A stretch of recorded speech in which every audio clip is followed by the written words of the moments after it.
London, Paris, Washington, Berlin যেতে চাই না, হংকং, বেজিং, টোকিও, সিঙ্গাপুরও চাই না, মন আমার যেতে চায় এই দুনিয়ায়, মন আমার যেতে চায় এই দুনিয়ার একটি জায়গায়, সেই জায়গাটার নাম হলো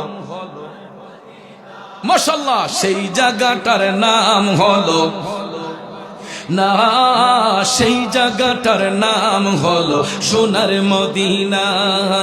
নারী বাড়ি গাড়ি নিয়ে দুনিয়া পাগল, জোশ খ্যাতির বাড়াবাড়ি চলছে অনর্গল, ঠিক কিনা বাইরে? নারী বাড়ি জোশ খ্যাতির নাই রে কামনা, নবীর জিয়ারতে যাব মনের বাসনা, সেই বাসনা পূর্ণ হবে দেখলে মদিনা, সেই বাসনা পূর্ণ হবে দেখলে মদিনা। আমরা যাব মদিনা, দেখব সোনার মদিনা, সেই জায়গাটার নাম হলো সোনার মদিনা, সেই জায়গাটার নাম হলো বাইরে সিঙ্গাপুরে যায় অনেকে বিমারি হলে, ভালো সেবা আর ভালো ঔষধ মিলে। সিঙ্গাপুরে যায় অনেকে বিমারি হলে, ভালো সেবা আর ভালো ঔষধ মিলে। খাকে শেফা পাওয়া যায় নবীর দরবারে, ঠিক কিনা? আরে দুই হাত তুলে বলুন ঠিক কিনা? নারায়ে তাকবীর, নারায়ে রিসালাত, আহলে সুন্নাত ওয়াল জামাত। কেমন নবীর আশেক? এই আশেকের কারণেই আশেকের মিলন মেলা, কথা কোন ঠিক কিনা? এই জন্য কবি বলেছেন এখন যে মুর্দা কলব জিন্দা হয়েছে, কারণ ভাত খাইলে ফল খাইলে পেটের ক্ষুধা নিবারণ হয়, আর আল্লাহ নবীর শান গাইলে আশেকদের রুহের ক্ষুধা নিবারণ হয়।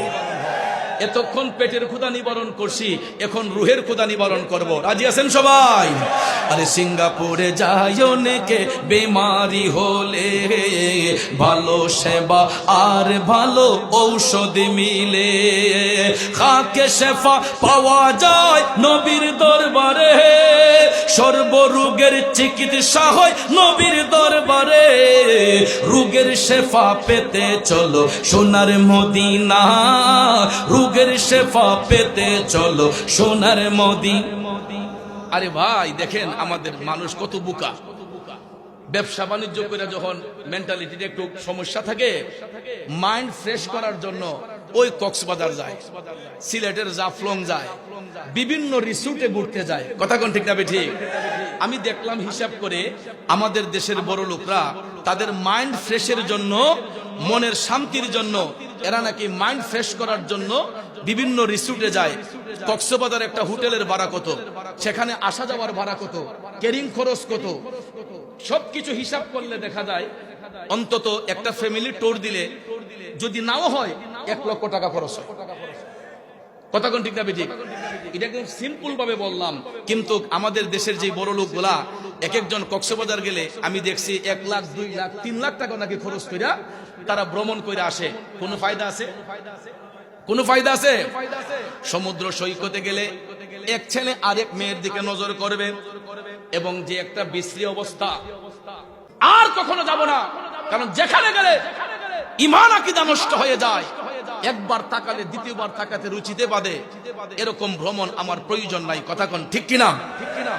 এই জন্য ভাইয়ারা আমার, আমি কথাটা এই কারণে বললাম, এই লতিফিয়া দরবার শরীফ এটা একটা আশেকের সেন্টার, কথা কোন ঠিক কিনা? এই এলাকার মানুষগুলাকে আমি মুবারকবাদ জানাই, ধন্যবাদ জানাই। এত সুন্দর একটা মাদানী পরিবেশ, কিন্তু রাস্তা দিয়ে আসার সময় আমি একটা নারী চোখে পড়ল না, একটা মহিলা চোখে পড়ল না। বাংলাদেশের প্রত্যেকটা অঞ্চলে প্রতিটা রাত্রে 1-2টা মাহফিলে যাই, বাজানো মাহফিল স্থলে গেলেও দেখা যায় নারী পুরুষ সমান তালে। রাস্তাঘাটে যে তালে নারী, এই তালে পুরুষ। কিন্তু আমি আজকে 3 বছর যাবত এই লতিফিয়া দরবার শরীফের মধ্যে আসতেছি, 3 বছরের ভিতরে আমি একটা বারো রাস্তাঘাটে একটা মহিলা হাঁটতে দেখলাম না। তার মানে বোঝা গেল এই দরবারটা শরীয়তের চাদরে ঢাকা। কথা কোন ঠিক না বেঠিক? যেখানে ডিসিপ্লিন আছে সেখানে সবকিছু আছে, যেখানে ডিসিপ্লিন নাই সেখানে কিছুই নাই। কথা কোন ঠিক কিনা? তো বন্ধুরা, আমার কথাই কথা লম্বা হয়ে যায়।